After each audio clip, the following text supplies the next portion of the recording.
Hola a todos y todas nuevamente. Em, el día de hoy vamos a hablar sobre capacitancias de pequeña señal en los transistores MOSFET.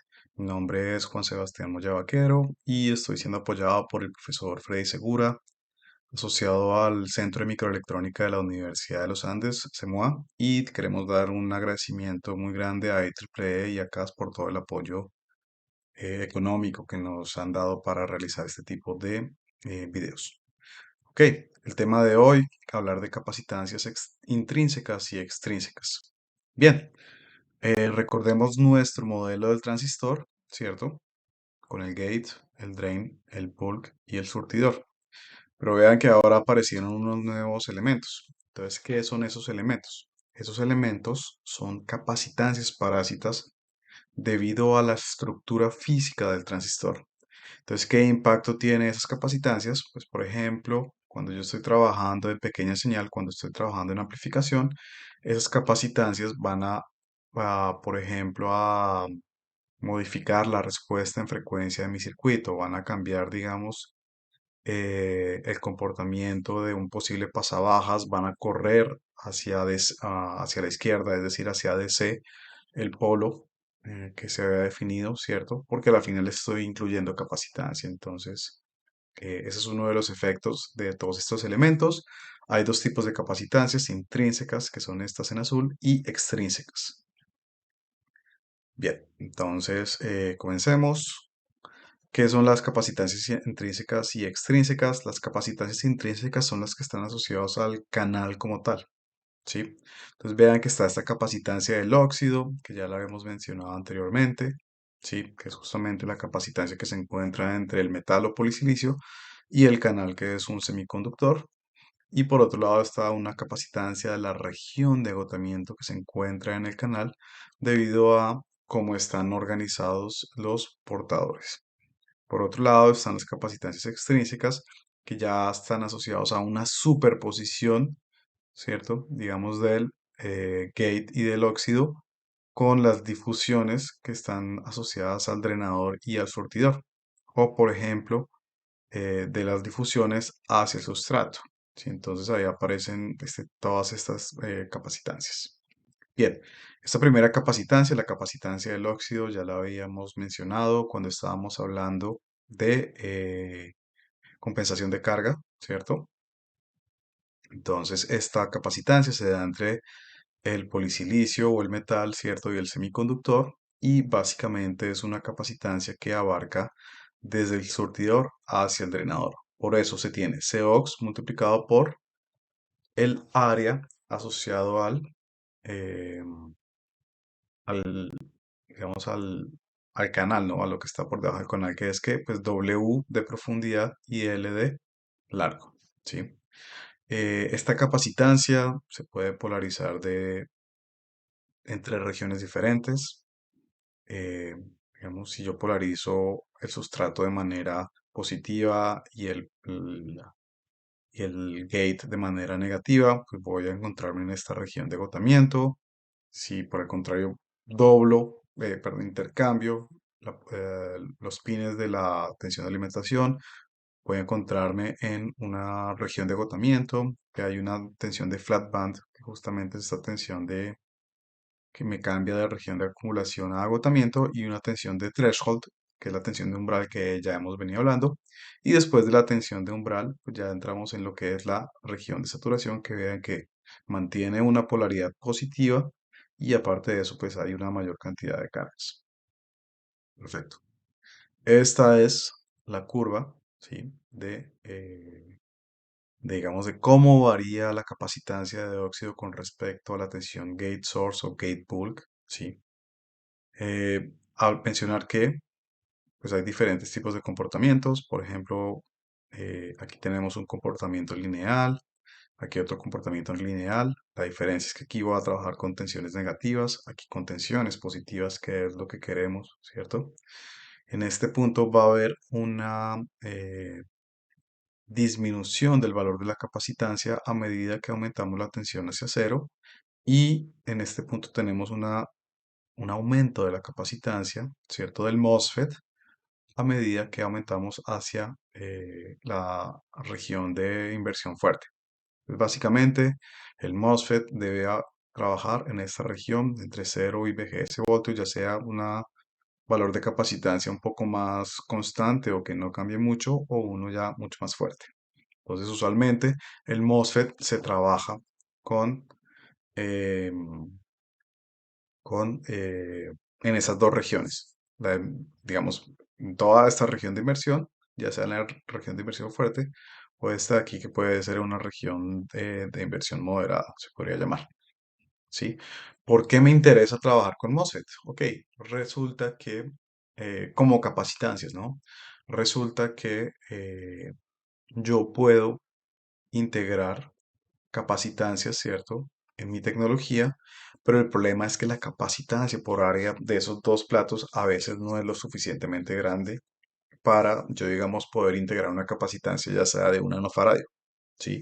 Se puede 20, 200 picos, pero el tamaño va a ser mucho más grande. Lo interesante de los MOSFET es que ocupan una menor área y también son variables. Vean que el valor de la capacitancia de estos también es variable. Entonces es un dispositivo muy interesante de utilizar cuando queremos tener sistemas compactos, ¿no?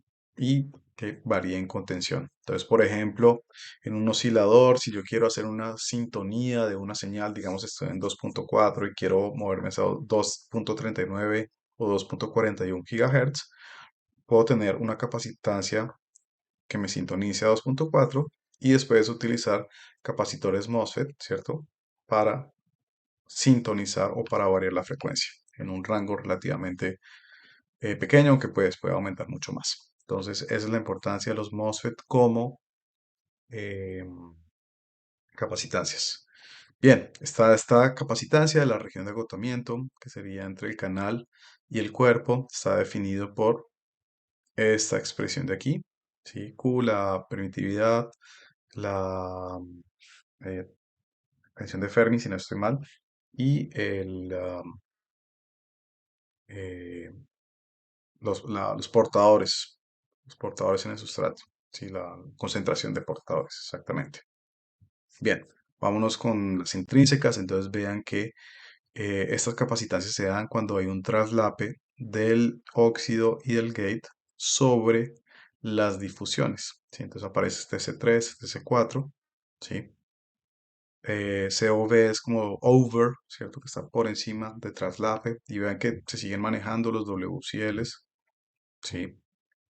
Bien, las otras capacitancias de unión entre volca y surtidor son estas de aquí y están más que todo asociadas a bueno, están asociadas a la geometría, ¿cierto? Del MOSFET como las anteriores, ¿sí? Pero digamos, estas ya están como tal en el borde, ¿sí? En el borde o en la unión, como se observa aquí, ¿no? Entonces, cuando cambiamos de nuestra difusión hacia el sustrato, lo que se encuentra, digamos, en la parte, si yo hago un corte vertical, ¿sí? Lo que está en la parte de abajo de la difusión tipo N más hacia el sustrato es lo que se conoce como capacitancia de unión, mientras que los que están a los lados, ¿cierto? Que sería acá y acá, ¿cierto? Se llaman capacitancias de borde. ¿Cuál es la expresión? Entonces veamos, tenemos esta expresión de junction y esta es de sidewall, ¿cierto? De borde. Son básicamente la misma expresión, solo que con constantes diferentes, ¿sí? Pero como tal en sí la expresión es la misma. Y para el drenador, pues la capacitancia total, por ejemplo en este caso es la capacitancia de unión por el área del drenador, ¿cierto? Sabiendo que el área, pues, ¿qué va a ser? Pues un W por E, por ejemplo, por el C sub J más el perímetro, ¿cierto? Que es esto más esto más esto más esto, multiplicado por el valor de la capacitancia de sidewall, ¿sí? Y estas expresiones, esta aquí se da ven que habla de cuadrados, ¿cierto? Porque verdaderamente es por cuadrado, por micrómetro cuadrado, es como la unidad base. Y esta como es perimetral, pues ya se tiene es para sobre metro. ¿Listo? Bien. Eh, entonces aquí está la expresión completa con AD es igual a W por E, ¿cierto? Mientras que PD es W más E más W más P. ¿Listo? De esa manera se encuentra la capacitancia del drenador y debería haber un equivalente para el surtidor. Vale, entonces hay algo muy importante a mencionar y es que los valores de las capacitancias CGD, CGS, CDB, CSB y CGB dependen de las condiciones de operación del transistor, como nos dimos cuenta, ¿no? Por ejemplo, si cambiábamos este CGS, podríamos estar en tres regiones de operación diferentes, ¿no? Bien, aquí está una tabla resumen de cómo, de qué valores toman estas cinco capacitancias que acabo de mencionar, dependiendo de esas tres regiones de operación, o cuatro. Entonces, ¿se acuerdan que en el MOSFET habíamos hablado de corte, triodo y saturación?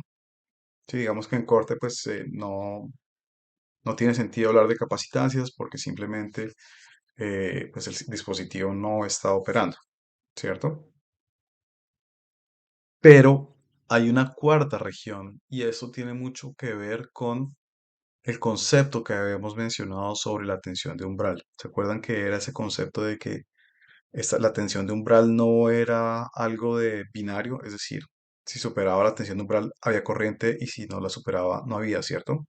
Entonces hay una cuarta región que no vamos a entrar en detalle en esta serie de videos que se conoce como subumbral y es cuando VGS es menor a VTH.